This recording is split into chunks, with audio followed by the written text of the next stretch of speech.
আমার জন্য দোয়া করবেন। আর একটাই রিকোয়েস্ট করব, সবাইকে আমাকে মনে রাখেন, মানে ভুলে যান না সবাই।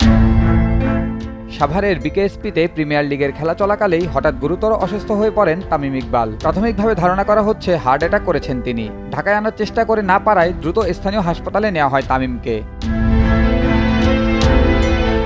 ঢাকা প্রিমিয়ার লিগের ৮ম রাউন্ডে বিকেএসপির ৩ নম্বর মাঠে মুখোমুখি হয় মোহামেডান ও শাইনপুকুর। টস শেষে ড্রেসিং রুমে ফিরেই অস্বস্তি বোধ করেন তামিম। এরপরই মুহূর্তের মধ্যেই অবস্থা খারাপ হতে থাকে।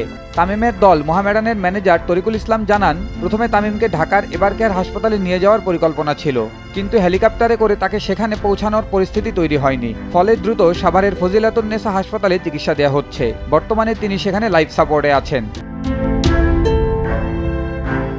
এদিকে তামিমের অসুস্থতার কারণে বিসিবির বোর্ড সভা স্থগিত করা হয়েছে। বিসিবির পরিচালক ও কর্মকর্তারা হাসপাতালে দেখতে যাচ্ছেন তামিম ইকবালকে।